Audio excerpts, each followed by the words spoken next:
where tonight, for the first time, you will hear from a juror in the Casey Anthony trial. In an exclusive interview, this woman, previously known only as juror number 3, gives us a first-hand account of the secret deliberations that led to yesterday's stunning verdict. Jennifer Ford is her name. She's 32 years old, training to become a nurse. And she tells us the first vote in that jury room was 10-2 for not guilty on first-degree murder. And tonight she takes us inside those deliberations. Why? Why did you and the other jurors acquit Casey Anthony of murdering her daughter? There wasn't enough evidence. There wasn't anything strong enough to say exactly. I don't think anyone in America could tell us exactly how she died. If you put even just the 12 jurors in one room with a piece of paper, write down how Kaylee died, nobody knows. We'd all be guessing. We have no idea. So it's cause of death that was a problem? How can you punish someone for something if you don't know what they did? The prosecution wasn't able to give you a solid enough picture of how Kaylee died. Do you see that picture? I have no idea what it, like, they didn't even paint a picture for me to consider. You think that this might have been an accident, that she might have drowned in the pool? You believe the defense on that? I'm not saying that. I'm saying it's a lot easier to get to that conclusion. I can walk from here to there and make it happen. With the chloroform, I'm all over the place. I have no idea. I'm in a maze. I don't know where I'm at. I don't know where the end is. I'm not even quite sure where I began with the chloroform. So I can't get from beginning to end, A to B, to see what even happened. I can't make it work. When you all went to deliberate this case, were you unanimous from the start? Or? No. Oh, no. Really? No. I mean, a lot of people, I don't know. I don't really want to speak for everyone else, but there were a lot of conflicting ideas, and some people were like, I feel like she did, but there's just not enough to substantiate it. Some people were just like, no, she didn't do it. Like, they have nothing for me to even have any idea what happened. And I did hear someone say, we're from Pinellas County, we didn't have that emotion and that, whatever. That means we have no bias. We're just looking at the facts. And the facts, when you don't have that emotional connection, they don't prove anything. Like, I'm still confused. I have no idea what happened to that child. There have been people who said you only deliberated 10 or 11 hours, and that shows you weren't serious. Oh. That you didn't really look at the evidence. It's a 31-day trial or whatever it was, 33-day trial. They say you must not have looked at the evidence. That's speculation, and you know what? Speculation is not fact.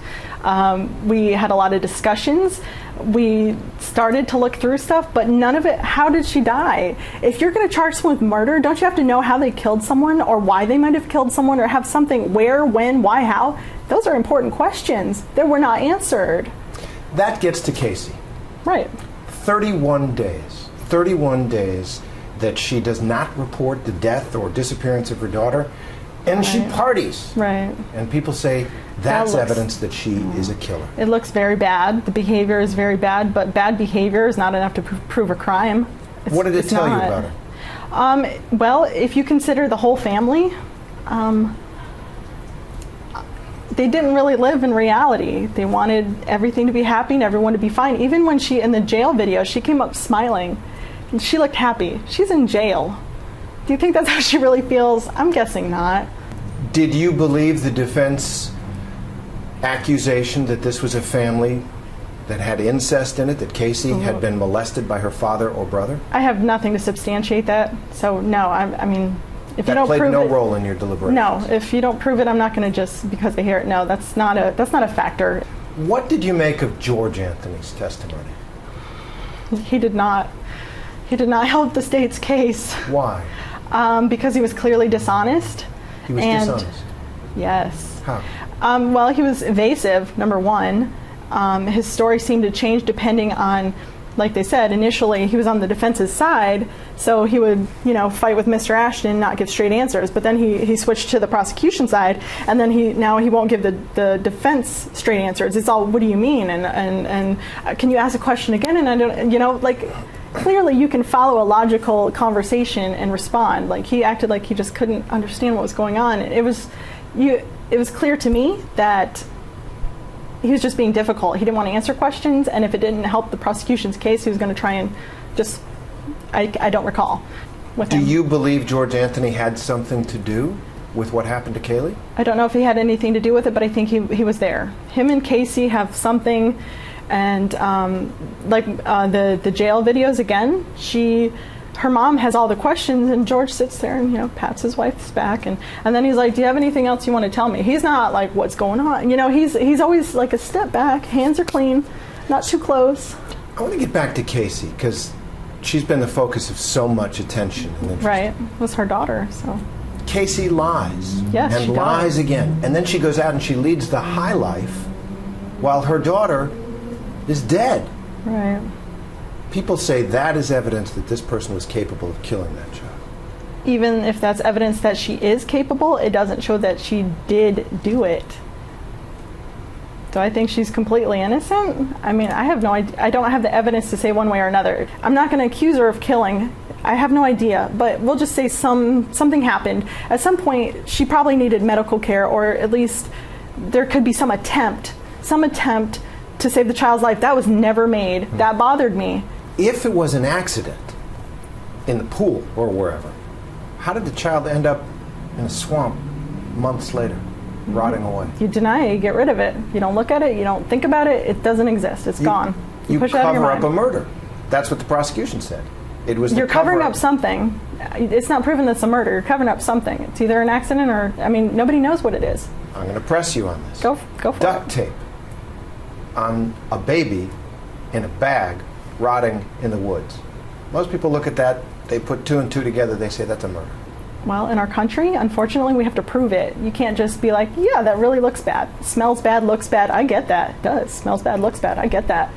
But it's someone else's life, and if I'm wrong and I kill someone else, I can't live with that.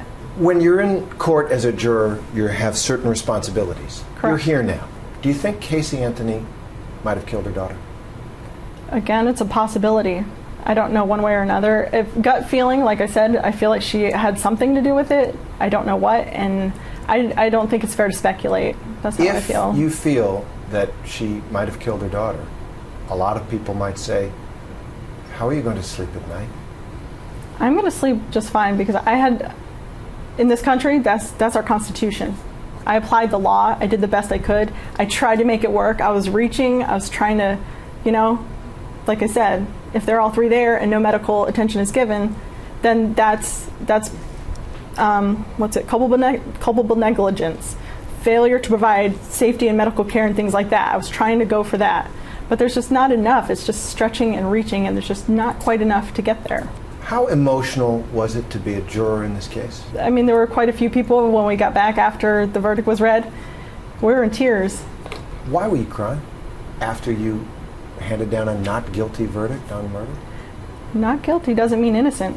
How do you feel about that you may have let a woman who murdered her own daughter walk off that charge?